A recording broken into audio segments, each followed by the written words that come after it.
Nice to meet you, Jorge. I'm Luca Schiavo from the ERRA Secretariat, and we want to have a talk today about the change in energy regulation. I think there are three main reasons why energy regulation is nowadays much more complex than 25 years ago, when ERRA was constituted and when in Europe first independent regulators started to talk each other. At that time, you, Jorge, were chairman of the Portuguese Energy Regulatory Authority, ERSE. So you are in the perfect position to guide us in comparing condition then and now. Let's start with the main objective of the regulation, energy efficiency. In the past, it was balancing efficiency with effectiveness, with value for the customer, mainly quality of service, mainly quality of supply. Now, I think it's much wider. Sustainability, of course, across a large number of dimensions like security, environment, resilience, geopolitical crisis, even war. So much more difficult work for regulator. What do you think about that? You are absolutely right, and thank you very much for this opportunity to exchange views with you again. We have done this regularly for a long time, at least for 25 years. And congratulations to ERRA, of course, for the anniversary. I would say that very briefly, things are more complex because many things have changed, and I will highlight just three very briefly. The first one is what I would call the politics of regulation, what legislators and society expect from regulatory authorities and from regulators. So this clearly has changed as the political climate has changed. We can talk about it later on maybe, but this is a fact. The second reason is that the energy dynamics has changed dramatically. When liberalization started in the 1990s, we had a situation in Europe, the European Union at that time, where we had a steady increase in electricity demand, not very high, but a steady one. So there was a linear growth of electricity demand year after year, and a very fast development of natural gas demand. You remember that the use of natural gas for electricity generation was prohibited from the 70s until the early 1990s. And when this prohibition was abolished, there was a boom in combined cycle gas-fired power plants across Europe, especially in some countries like the UK, Italy, the Netherlands, Spain, and a few others. But this was a period of very fast expansion of our gas infrastructure and the gas demand, not only for electricity generation, also for other uses, domestic and industrial uses.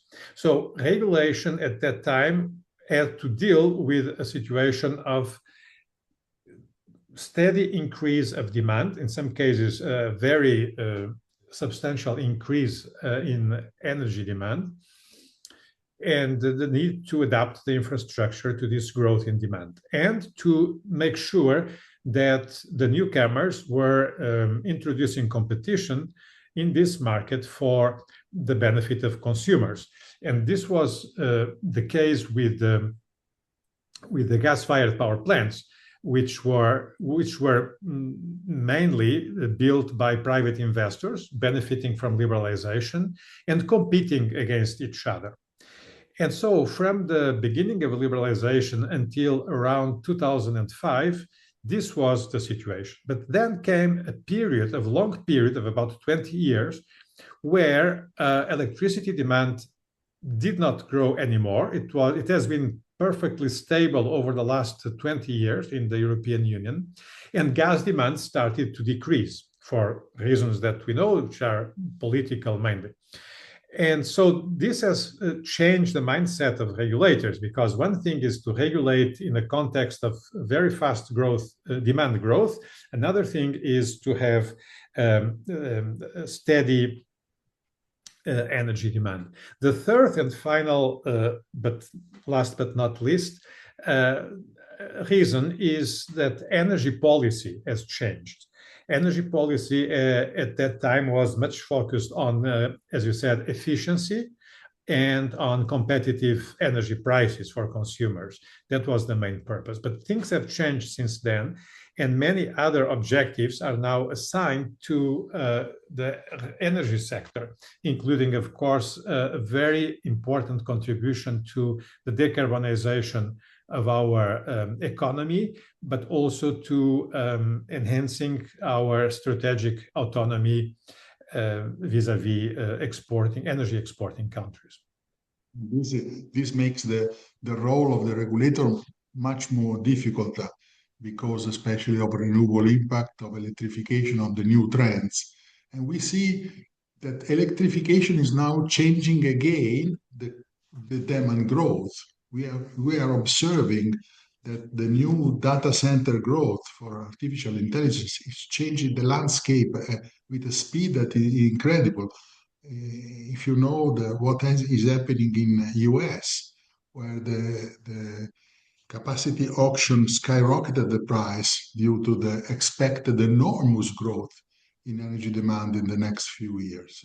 So this is again a new change that can be driven by an exogenous factors that reflects in the electric system. And again, independence can be at risk because there is a big political pressure about the ability of the power system to be ready for such a big job. That's right. As I said before, for a long time, for 20 years, which is a long time, demand was dormant, so to say, and therefore it was not very high on the priorities of regulators, which is understandable. But maybe they slept too long, and they should have anticipated some of those developments. And you are right, there is now an increase in demand, at least in some parts of the world, a very substantial one. And I would add also other factors. One thing that we observe also is an increasing integration of different energy uses and energy vectors. And this is particularly evident in the case of mobility with the electric vehicles, but also, and even more, in the case of thermal energy, both in buildings, residential and commercial buildings through heat pumps, but also in industrial processes. And this, which is a consequence, of course, of the growing electrification, changes not only the amount of electricity that is needed to satisfy demand, but also the patterns of demand, the characteristics of demand. But this also creates some new opportunities for better managing the energy system. The second phenomenon is the trend towards self-generation. Residential, commercial, and industrial levels, we see more and more energy users willing to invest on the generation side and also on storage, energy, electrical and thermal storage. And this again is a big change and makes demand much more active. And the third element, of course, is digitalization, which is not specific of the energy industry, but is also a very important driving force for this transformation that we are observing. So I think it's really time to put demand, to put the energy users at the center of the regulatory policy. I agree, but I come also to another point that are undertakings. Are now undertakings more powerful than in the past? How do you see their evolution? The role of the state when authorities started to operate seemed to be only more regulatory state, let's say. The idea was the reinventing government idea was steering rather than rowing. You remember, 92. And now there is a new state that a movement towards the big undertakings. Is this a big pressure for independent regulators, I think?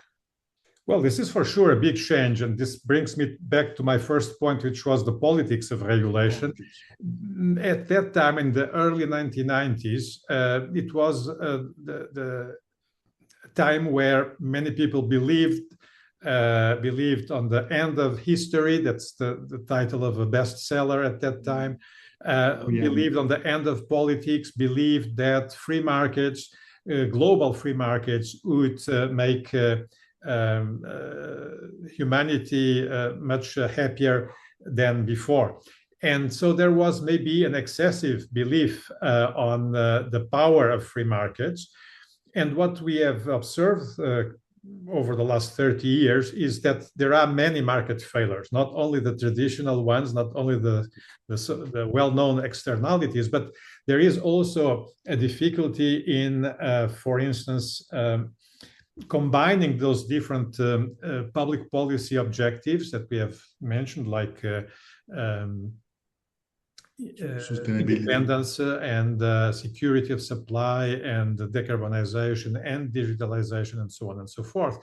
And so these are political objectives that must be somehow incorporated in our regulatory policies, and also in the way that the sector is organized. Now, some people believe that this still can be achieved through free markets and independent regulation, but what we see around the world is that more and more governments, legislators, and societies do not believe on that and go into another direction. Sometimes this means state capitalism, so ownership, nationalizing or keeping in national hands the utilities, the energy companies. In other cases, governments don't go so far, but introduce more planning and recognize that there is a need for a trade-off between the free movement of the goods and the free investments of the private investors with some kind of long-term planning. And or distort markets with support, incentives, all these things that it's difficult to distinguish the free market from the rest.